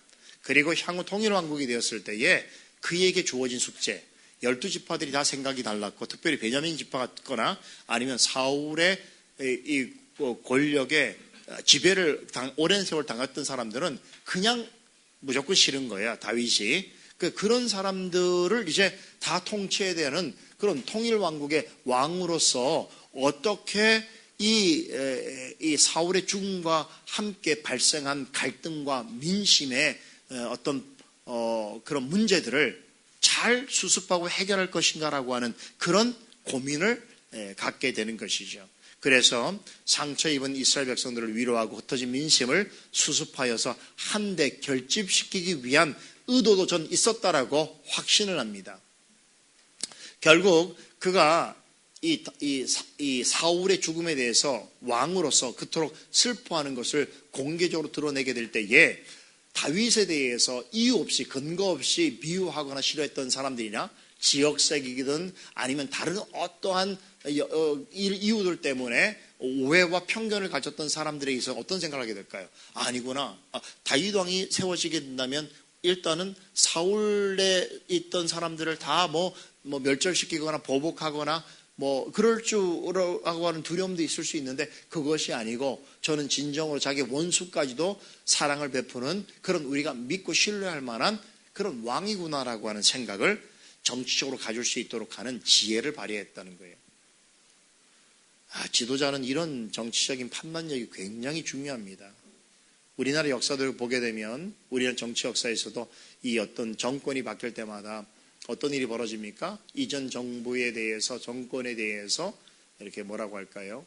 어떤 보복하는 차원의 의도성 있는 일들이 있잖아요. 처음에는 그게 어떤 형태든지 그게 성공을 할 수 있을지 모르지만 반드시 시간이 지나게 되면 또 거기에 반대하고 또 그것은 실패로 가게 되는 거예요. 정치를 미움과 또 어떤 증오의 방식으로 사람들의 마음을 불러일으켜서 정치를 하는 것은 대단히 제가 볼 때는 어리석은 일입니다.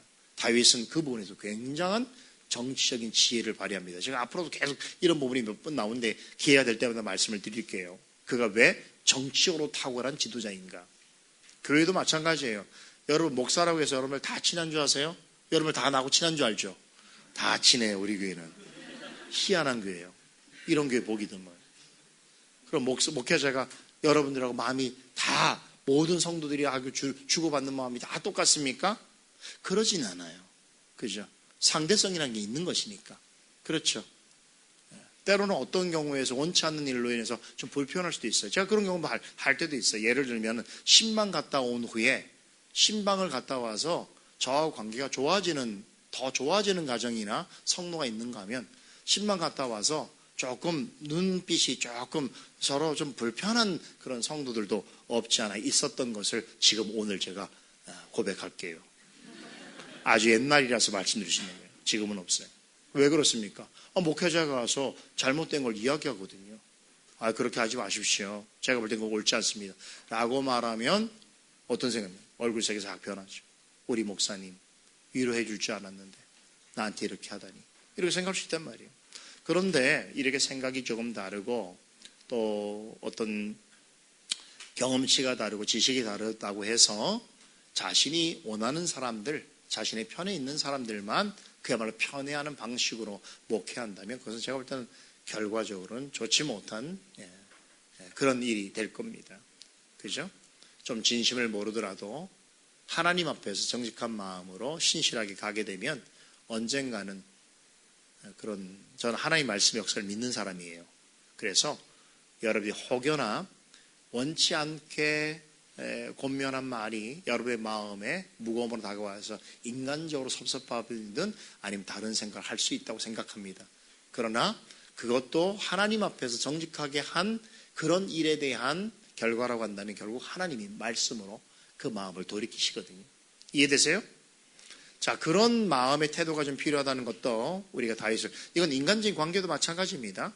자, 두 번째 큰 이야기를 해보겠어요. 사울 집안의 몰락의 과정에 관한 이야기인데 굉장히 긴 이야기지만 제가 간단하게 이렇게 두 왕의 이야기를 표로 한번 만들어 보았습니다. 여러분 이해하기 쉽도록. 자, 보세요. 다윗과 이스보셋, 이게 사울의 죽음 이후죠. 그러니까 사울 가문과 이스보셋 가문이 있는데, 사울은 말씀드린 것처럼 다윗은 사울이 죽었지만 곧바로 왕위에 오르지 못합니다. 7년 6개월 동안 유다의 왕으로서만 머물게 되어지고 나머지 유다 지파를 제한 11지파는 사울 집안 왕권을 지지하게 되는데 그 대표 인물이 누구냐? 바로 비교되죠. 다윗은 헤브론을 중심으로 해서 헤브론이 바로 유다 지파의 수도입니다. 유다 왕이 되었죠. 그런데 하나님을 의지했습니다. 그러나 정치적으로는 불안정한 통치자의 모습이죠. 자, 이스보셋은 보세요. 사울과의 관계에서 넷째 아들이에요. 근데 되게 무능해요. 엄청 무능해요. 그래서 무능하니까 통치자가 무능하면 어떻게 됩니까? 어떤 권력 있고 힘 있고 지식 있는 사람들의 이야기에 따라갈 수밖에 없는 거죠. 그러다 보니까 아까 아브넬 이야기도 했습니다만 그렇게 의존적으로 그런 통치를 하다 보니까 문제가 많아지게 되는데 10지파, 11지파가 사울의 잔존 세력들로서 이 무능한 이스보셋을 왕으로 옹이해서 자신들의 권력을 더 유지하려고 합니다만, 그러나 하나님 뜻과는 반대되는 결정이었고, 이로 인해서 사울이 죽은 이후에 안타깝게도 이스라엘 안에 내전이 벌어집니다. 같은 지파들인데 유다 지파와 나머지 11지파 사이에 서로의 갈등과 내전이 일어나게 되는데, 그 대표적인 전쟁이 아까 제가 재미있게 말씀드렸던 유다와 이스라엘 간의 전쟁이었어요. 자, 이 전쟁의 승패는 사실은 11지파가 이길 수밖에 없는 전쟁이겠죠. 쪽수가 많잖아요. 유다 지파 한 지파밖에 없잖아요. 그런데 이 전쟁은 어떤 양상으로 결론 맺게 되어지냐면, 보세요. 다윗가와 사울가를 비교해 봅니다. 지금 왕은 다윗가는 당연히 다윗이고 사울가는 이스보셋이에요. 그렇죠? 거기에 군대 장관은 다윗가는 요압이고 사울가는 아브넬이었단 말이에요. 그렇죠? 근데 수도는 다윗가는 헤브론에 있었고 사울가는 마하나임에 있었습니다. 그런데 이 전쟁에서 아까 말씀드렸잖아요. 12명이 나와서 전쟁합니다. 그래서 서로가 막 칼로 이러다가 이 요압 편이 승리를 하게 돼요. 그러니까 이 사울가가 도망갈 거 아닙니까? 막 도망가다가 아까 아사엘이라는 사람이 쫓아가다가 죽게 되었다는 이야기도 드렸는데, 근데 결국 이게 사실 비참한 일이죠. 왜냐하면 이스라엘 백성들끼리 서로 싸우는 거니까. 이 전쟁에서 다윗가 사람들은 20명이 전사하는데 사울가 사람들은 360명이 전사를 하게 되면서, 그때 이 아사엘을 죽인 이 아브넬이 판단합니다. 워낙 전쟁을 많이 한 사람이니까 이미 판사를 읽어버렸어요. 그래서 다윗에게 가서 휴전을 요청합니다. 그 요청이 받아들여서 전쟁이 중단됩니다. 그 후에 말씀드렸죠? 그가 다윗 왕에게 찾아가서 이스보셋을 등지고 다시 왕으로 다윗이 통일 왕이 될 수 있도록 하는 일에 그가 동조하면서 언약을 체결하는데, 거기에 대해서 불만을 가졌던 요압이 자기의 동생 아사엘을 죽였던 그 죄를 물으려고 아브넬을 다시 죽이게 되는 그런 불상사가 벌어지게 되는 것이죠. 자, 이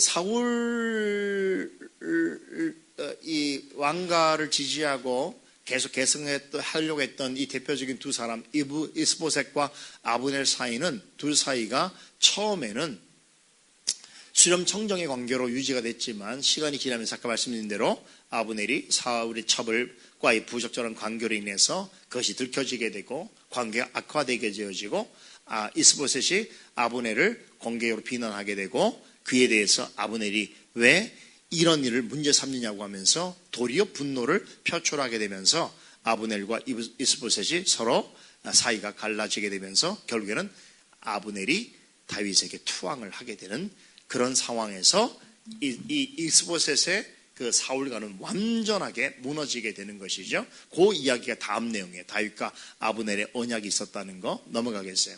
자, 여기서 하나 재밌는 얘기 드릴까요? 아까 제가 오전에 그 미갈 이야기했는데, 여기 미갈이 다시 한번 등장하는데, 아브넬이 협상을 하는데 다윗하고 협상 조건을 제시한 게 뭔지 아세요? 사울의 왕 미갈이 있잖아요. 사울의 딸 미갈. 이 미갈은 지금은 다윗의 아내였단 말이에요. 근데 이 미갈을 어떻게 합니까? 아브넬이 돌려달라고 요구합니다. 그런데 이 미갈은 사실은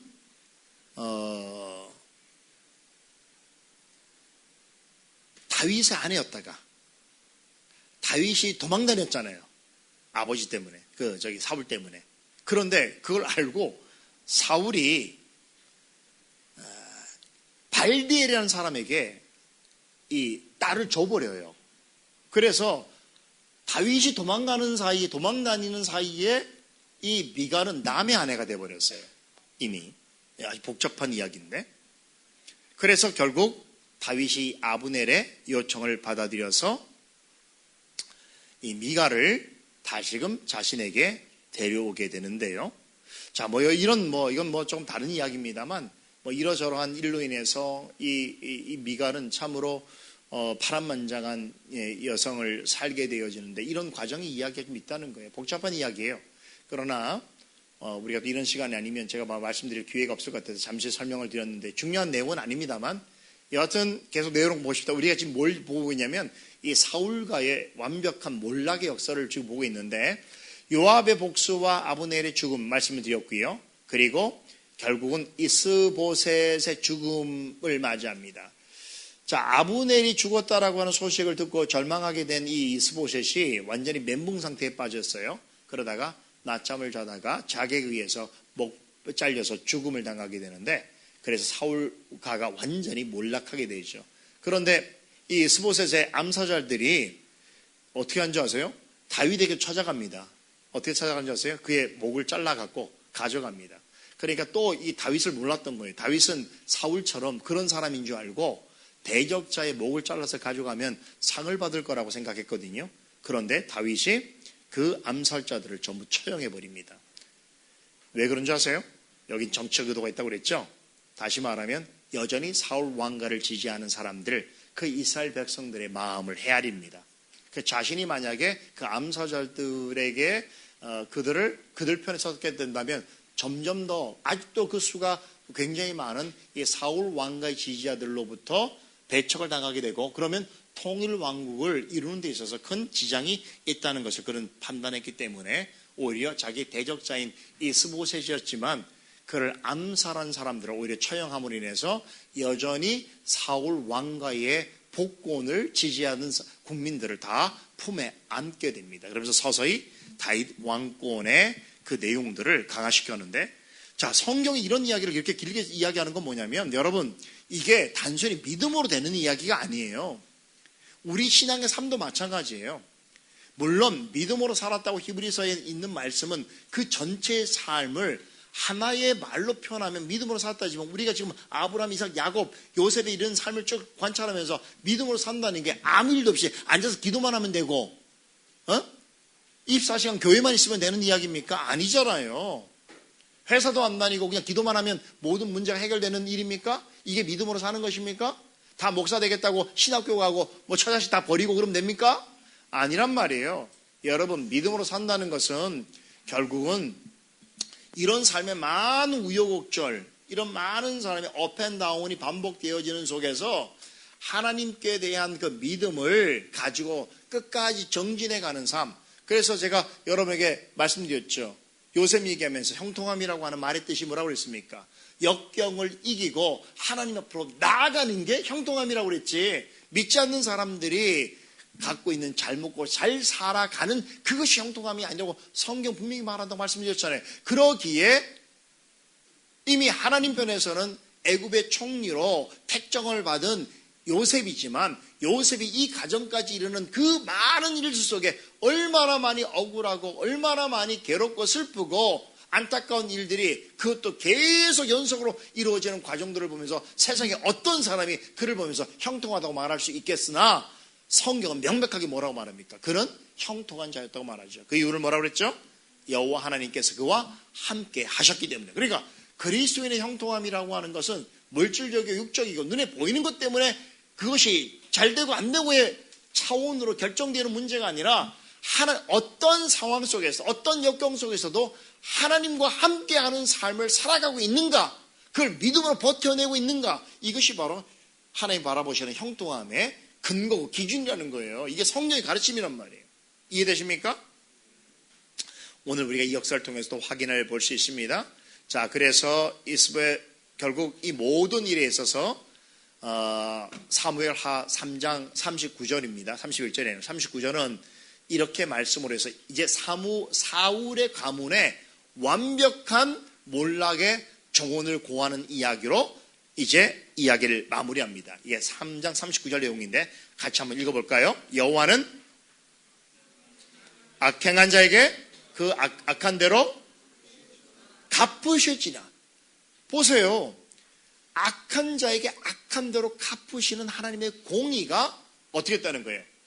다윗이 다 하지 못한 일 속에서도 하나님께서 그 일을 행하셨다는 거예요. 그러니까 직접적으로 사울을 제거하지 않았고 그의 후손들을 다 처단하지 않았어도 그 악한 일에 대하여 하나님께서 보시고 판단하셔서 그 일을 행하시고 나서야 비로소 이제 뭐가 됩니까? 다윗이 하나님의 부름을 받은 사람으로서 제 역할을 하게 되어지는 이제 그 역사로 진행되어지는 이 일이 되기까지는요, 아직도 우리에게는 이 상황은 마치 도피하고 있는 다윗처럼 우리에게는 어려움의 상황일 수도 있는 것이에요. 하나님의 때라는 게 있어요. 그 때가 충분해야 됩니다. 그 때가 차야만 다음 역사로 넘어가게 되는 거예요. 그 역사가 뭐냐, 하나님이 이렇게 공의로운 심판을 판단을 하시고 결정하실 때까지, 이때까지는 우리가 견뎌내야 되는 거예요. 자, 하나님이 이렇게 말씀하시고 나서 이제 본격적으로 5장에 가면 다음 패러그래프 보세요. 다음 그림을 보면 자, 40페이지입니다. 40페이지 보시면 여기에 다윗 왕권의 확립의 과정을 제가 본문 교차 구조의 방식으로 여러분에게 지금 간단하게 말씀을 드리는 건데, 자, 다윗의 왕권이 어떻게 견고하게 세워져 가는가에 대한 이 과정을 오늘 이 내러티브의 이야기로 보여주고 있는데, 이건 다윗 등극 역사에서 절정을 이루고 있는 내용이에요. 자, 흥미로워요. 왜 제가 본문 교차 구조라고 말하는지를 보세요. 자, A 맨 위에 보세요. A 맨 밑에 A 다시 보세요. 그 다음 B 보세요. B 다시 보세요. C 보세요. C 다시 보세요. 자, 이런 이야기 구조로 지금 진행되고 있다는 거예요. 이게 지금 오늘 우리가 보는 이야기의 전체적인 구조인데, 자, 첫 번째 내용이 보세요. 이제 사울 왕가의 완전한 몰락이 이야기가 끝나고 나서 그럼 다윗의 왕가가 어떻게 확립이 되어지고 다윗이 통일 왕국의 왕으로 통치하는가에 관한 이야기가 지금 이런 이야기의 구조를 가지고 있다는 거예요. 자, 보세요. 여기서 첫 번째 다윗의 축복에 관한 이야기 나오죠. 그리고 마무리 얘기는 다윗의 통치에 관한 이야기로 끝납니다. 그 다음의 이야기는 블레셋을 다윗이 지금까지 사울이 40년 동안 통치하면서도 이루지 못했던 블레셋에 대한 완벽한 정벌에 관한 이야기가 언급되어지고, 그 다음에 B 다시 보세요. B 다시에서도 다윗이 이방 민족 블레셋을 비롯해서 나머지 주변에 있는 강력한 이방 민족들을 정복하는 이야기를 하는데, 그 가운데 C 이야기 보세요. C 이야기에 맞물려 있는 게 있어요. C와 C 다시. 이게 사실은 이런 본문의 교차 구조를 보게 되면 다윗 왕가의 확립에 관한 이야기를 증가하고 있는 사무엘하 5장에서 8장까지의 가장 중심적 얘기는 바로 C와 C 다시예요. C와 C 다시에 어떤 이야기였어요? 언약궤가 예루살렘으로 돌아오는 이야기와 더불어서 하나님과 언약을 맺는 이야기인데, 결국 이 이야기가 지금 이 전체 이야기에서 하나님 나라와 관련해서 가장 중심적인 메시지라는 것을 사무엘서 기자가 이 서술적인 구조의 방식을 통해서 우리에게 제시하고 있어요. 그래서 자, 우리가 이 얘기를 이제 조금 중심으로 한번 살펴보겠는데요. 자, 다윗의 등극에 관한 이야기를 보십시다. 헤브론에서 7년 6개월 동안 유다 왕으로 지냈다고 그랬죠. 자, 유다 지파의 왕으로 지내는 동안 아직 통일 이스라엘 왕국의 왕이 되지 못했다는 사실 여러 차례 말씀을 드렸고, 자, 그런데 이 헤브론에서 이스라엘 모든 지파들과 지파의 장로들과 언약을 체결하는데, 왜 어떻게 언약을 체결하게 되겠습니까? 이제 이스보셋이 죽고 나서 사울의 왕가가 완전히 단절되어지고, 그죠? 그리고 그의 중심적인 사울 가문의 계승을 위해서 노력했던 아브넬 같은 사람이 다윗에게 이제 편에서 물론 죽게 됐습니다만, 그렇게 되니까 명분이 사라진 거예요. 그래서 이스라엘의 통일 왕국으로서 다윗이 서게 되는데, 그때 이스라엘 모든 지파의 장로들이 왕과 맹세를 하게 됩니다. 이 맹세 체계를 통해서 왕과 백성은 하나님의 언약적 관계에 있다는 것을 이야기하며, 왕도 그렇고 백성도 그렇고 하나님 앞에서 맺었던 그 책임을 다해야 한다는 것을 인정하게 됩니다. 자, 그렇게 되면서 이제 다윗이 다시 한번 기름 부음을 받게 되는데, 흥미로운 사실은요, 이스라엘 장로에게도 기름 부음 받죠. 다윗은 인생에서 3차례 기름 부음을 받습니다. 첫 번째는 사무엘을 처음 만났을 때 사무엘이 그를 기름 부음을 합니다. 두 번째는 유다 왕으로서 헤브론에 있을 때 그가 기름 부음 받습니다. 세 번째 기름 부음 언제 받냐면 모든 이스라엘의 장로들에게 이제 왕위를 세움받을 때 3번의 기름 부음 받습니다. 여러분, 역사에 이렇게 왕으로서 3번씩 기름 부음 받은 사람이 없어요. 이건 뭘 얘기하는 겁니까? 결국 그가 하나님 보시기에 합한, 마음에 합한 왕이라고 하는 것을 이 3번의 기름 부음을 통하여 확증해 주고 있는 거예요. 명실상부한 그런 모든 이스라엘 백성들에게 있어서의 통치할 자격을 가지고 있는 왕이다라고 하는 사실을 보여주고 있는 겁니다. 자, 그래서 이제 통일 이스라엘의 첫 번째 왕국. 자, 역사적으로는 두 번째 왕 혹은 세 번째 왕이라고 말할 수 있겠지만 통일 왕국으로 있어서는 첫 번째 왕으로 등극하게 되는데요. 자, 그때 그는 헤브론에서 대관식을 거하게 됩니다. 왜 헤브론이라는 곳에서 대관식을 거하게 되면 헤브론은 우리가 아는 것처럼 바로 언약의 족장들인 아브라함, 이삭, 야곱이 무덤이 있는 것이에요. 이스라엘 백성들에게 있어서 하나님의 언약의 가장 중요한 그런 언약을 맺은 인물들의 무덤, 묘실이 있는 것이고, 그러니까 어떻게 보면 신앙적 언약의 성지라고 할 수 있는 것이죠. 이곳에서 다윗도 그들과 같은 언약의 내용으로서 왕이 된다는 것을 보여주기 위해서 뿐만 아니라 하나님께서 아브라함과 이삭과 야곱에게 말씀하셨던 언약을 통하여 그들의 자손 가운데 나타날 왕에 대한 언약의 성취를 나타내는 의미에서 헤브론에서 대관식을 거행하게 됩니다. 자, 이렇게 해서 통일왕국의 왕이 되었어요. 자, 조금만 더 할게요. 조금만 더 참읍시다. 조금만 더 할 테니까. 자, 예루살렘, 아까 말씀드린 것처럼 예루살렘을 이제 정복하는 이야기가 등장하는데 다윗이 통일왕국의 왕으로서 등극한 이후에 첫 번째 한 일이에요. 그래서 말씀드린 대로 가나안 족속 가운데 여부스 족속의 성읍이었고 오랫동안 사실은 이스라엘이 점령하지 못했던 땅이에요. 원래는 베냐민 지파에 속해 있는 땅이기도 했는데요. 베냐민 지파하면 누구예요? 사울이죠. 근데 사울도 자기가 베냐민 지파 출신인데 아직도 예루살렘을 정복하지 못했던 상황이었던 거죠. 자, 여호수아 때부터 완전 정복에 실패했던 이곳이 왜 그렇다고 그랬죠? 난공불락의 성이에요. 이 성은, 자, 우리 오른편에 지도 한번 보십시다. 보시면, 자, 먼저 헤브론 보세요. 헤브론 찾으셨어요? 사울의 왕국이라고 하는 그 표시 보세요. 가장 중간에 있는 빨간색 표시. 보고 있습니까? 거기에 부엘사바 맨 밑에 위에 있는 것이 바로 헤브론이에요. 자, 헤브론은 유다 지파의 중심지죠.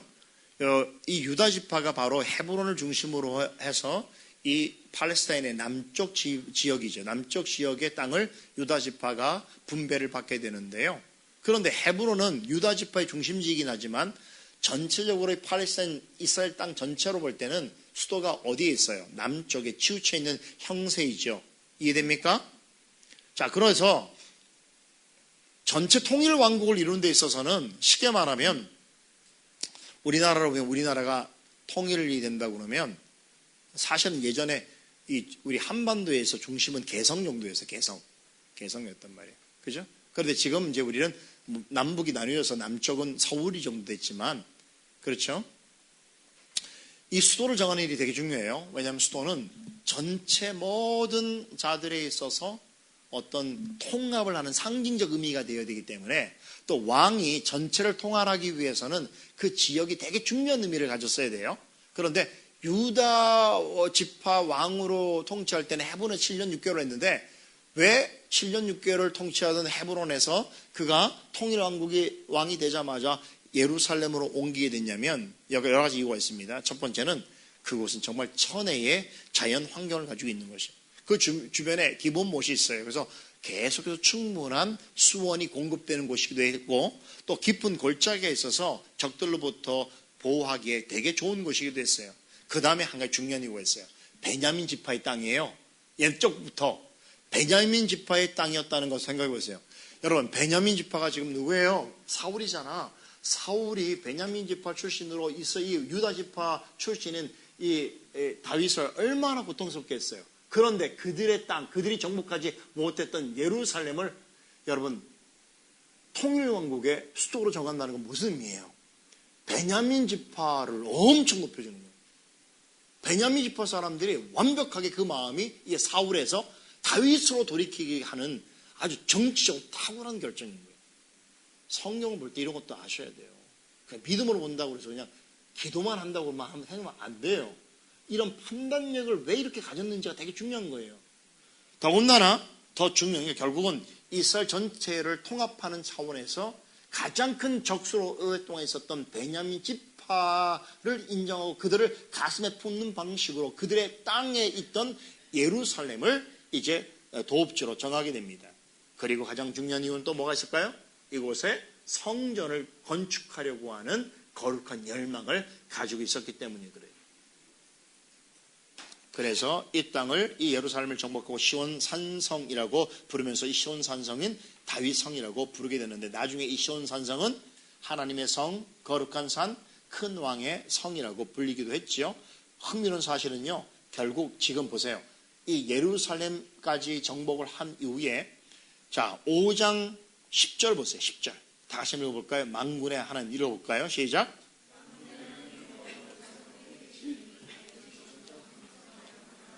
야, 이게 놀라운 사실이에요.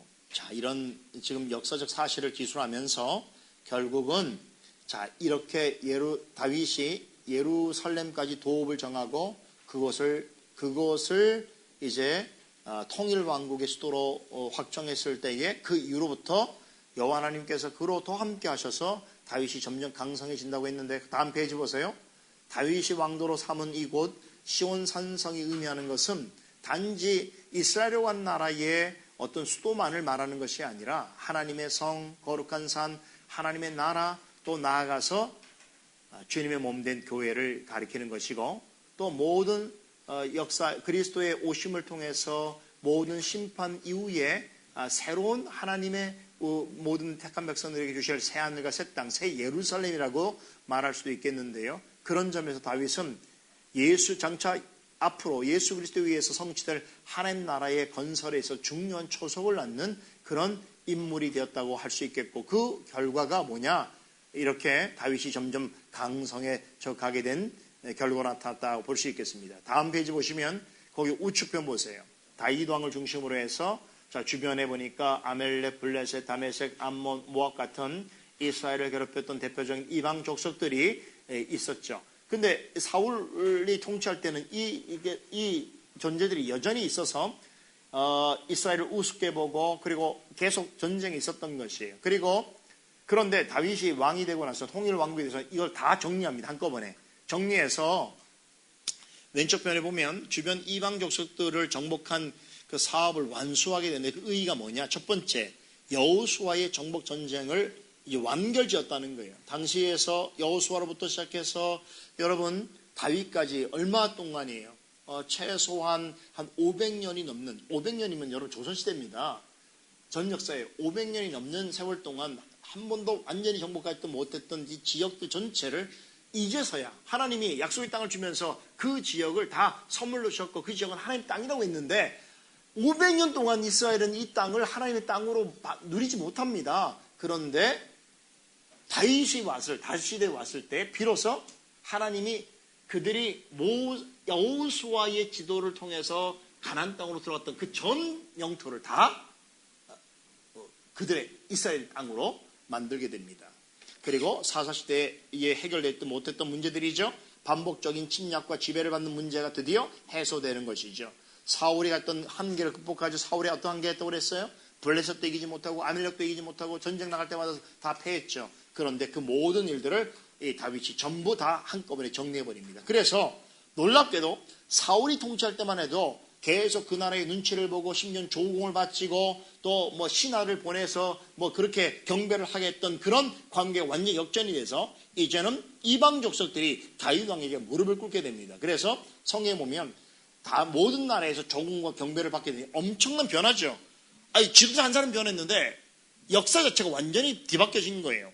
그래서 결국 이런 내용들을 이 사무엘서 하에서 자세하게 기록하고 있는 중대한 이유 중에 한 가지가 뭐냐면, 결국 이런 다윗의 모습은 참되고 유일한 왕 예수 그리스도의 통치를 예견하고 있다는 것인데, 결국 이방 족속들이 다윗 왕에게 무릎을 다 꿇었다는 것은 앞으로 오실 그리스도는 어떤 분이냐면 세상의 모든 나라, 모든 권세들로부터 그들에게 무릎을 꿇치고 경배를 받으시게 합당하신 만왕의 왕이시다라는 것을 다윗의 이 정복 역사를 통해서 보여주고 있는 것입니다. 네 번째요. 다윗의 복과 통치. 여기까지 하도록 할게요.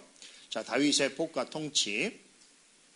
이제 다윗이 이렇게 통일왕국의 진정한 왕으로서 등극하여서 있게 될 때에, 자, 성경은 사무엘서 기자는 그가 행한 행적들과 사람들에 관한 이야기를 하는데, 첫 번째 보면 예루살렘과 시온성 건설하는 얘기겠죠. 그 다음에 언급하는 것이 예루살렘에서 얻은 많은 그 아내들이 있었고 자녀들이 있었다는 이야기를 합니다. 이름까지 다 소개해요. 그리고 다윗의 신하들에 관해서 언급하는데, 우리말 성경에는 신하들이라고 번역이 되어 있습니다. 원문에는 대신들이에요.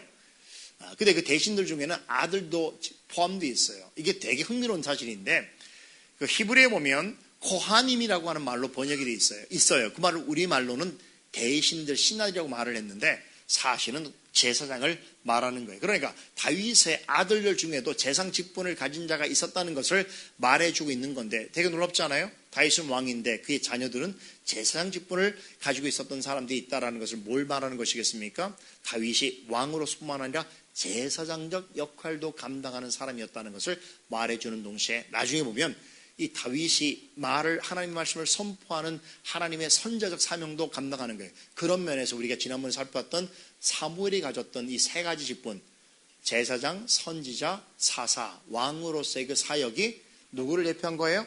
다윗을 대표했고, 다윗이 성취하고 그 부분적인 완전한 것을 그리스도께서 삼중직, 다시 말하면 제사장, 선지자, 왕으로서의 완전한 그 삼중직을 회복하고 성취하는 역사가 이렇게 굵직굵직하게 사무엘의 통치를 통해서, 다윗의 통치를 통해서, 그리스도의 통치를 통해서 나타나고 있다는 것을 성경이 보여주고 있는 것이란 말이에요.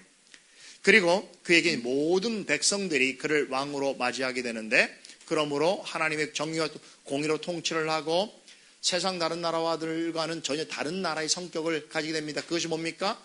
왕이 하나님과의 언약적 관계에 있고, 그 왕과 백성들과 언약적 관계가 있고, 그러므로 그 왕을 받아들인 백성과 왕은 어떤 관계냐면 하나님의 언약 안에서 뭐예요? 언약적 약속 관계를 지키는 일이죠. 그러므로 하나님 앞에서 이 언약을 맺었다고 한다면 왕이나 백성이나 하나님 앞에서 언약 속에서 순종해야 될 것이 마땅하니까, 이 다윗이 대단한 왕인 것은 무슨 의미가 있냐면, 당시에 이방 나라의 왕들은 절대 군주예요. 모두가 절대 군주예요. 태양이고 신이에요. 다 그런 존재들이에요. 그런데 다윗만큼은 유일하게 그 고대 역사 속에서 자신을 하나님 앞에서는 종으로 여겼고, 하나님 앞에서는 자신을 사역자로 여겼던 사람이에요. 이런 존재는 발견할 수가 없어요. 자, 그런 면에서 이 다윗에 의한 이스라엘 통치는 세상 나라와 완전히 다른 하나님 나라의 성격을 아주 명확하게 보여주고 있는 측면이 있다. 그 원인이 뭐다? 하나님께서 다윗과 함께 하심을 통하여 나타났다라는 것이죠. 바로 이 내용이 아까 우리가 읽었던 사무엘하 5장 10절에 바로 이 말씀의 어떤 결과라고 볼 수 있습니다. 다시 한번 읽어볼까요? 만군의 하나님 여호와께서 함께 계시니 다윗이 점점 강성하여 가니라 라고 하는 말씀입니다. 이 말씀이 성취된 역사를 우리는 이 내용을 통해서 확인하게 됩니다. 욕심 같아서는 조금 더 내용을 하고 싶습니다만, 제 욕심만 차리면 돌아가는 일에 별로 좋지 않은 이야기 할 것 같아서, 그죠? 저도 인기 관리 좀 해야 되잖아요. 그래서 오늘은 여기까지를 제가 하면서 나머지 내용은 어떻게 해야 되겠습니까?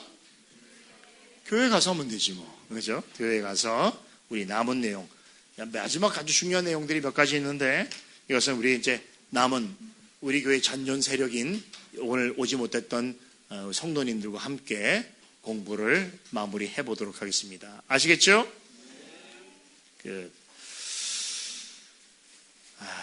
거의 다 왔어요. 아주 중요한 내용이.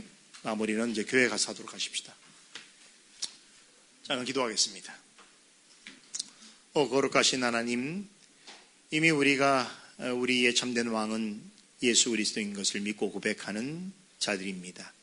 그런데 하나님께서는 이러한 신앙의 고백이 이르기까지 성경의 기록을 통하여서 어떠한 역사 속에서 하나님께서 우리에게 이 믿음을 선물로 주셨고 강화시키시며 또 이 위기들을 갖고 살아갈 수 있는지를 더욱 분명하게 증거해 주시고 우리와 하여금 믿게 하여 주심을 감사드리옵나이다. 우리가 그리스도와 함께 하지 않는다면 어찌 이러한 보배 같은 보배로운 말씀들을 듣고 깨달을 수 있겠습니까? 하나님의 말씀이 살았고 운동력이 있어 우리의 모든 것을 알며 감찰하며 또한 그 능력으로 우리 영혼을 새롭게 하며 또한 우리를 소생시키는 은혜 역사가 있는 줄 믿사오니 하나님 이번 수련을 통해서 우리에게 주신 이 사무엘서의 귀한 말씀들을 통하여서 우리의 신앙이 더 깊어지게 하시고 하나님을 알아가는 지식이 더욱더 분명하게 하시며 또 하나님을 믿고 따르는 우리의 신앙의 삶이 더 부요하고 든든해질 수 있도록 은총 베풀어 주시옵소서. 우리 성도 한 사람 한 사람이 이런 믿음으로 살아가게 될 때에 우리를 불러 모으신 이 교회가 하나님 앞에서 더욱더 힘있게 든든히 서게 하셔서 이 교회를 세우시고 이끄시는 하나님의 선하신 목적과 뜻이 온 세상에 큰 유익으로 은혜로 나타나게 하여 주시옵소서. 그리하여 교회 이름처럼 모든 일을 통하여 오직 하나님께 영광 돌리는 교회로 서게 하여 주시옵소서. 감사드리며 예수 그리스도 이름으로 기도드리옵나이다. 아멘.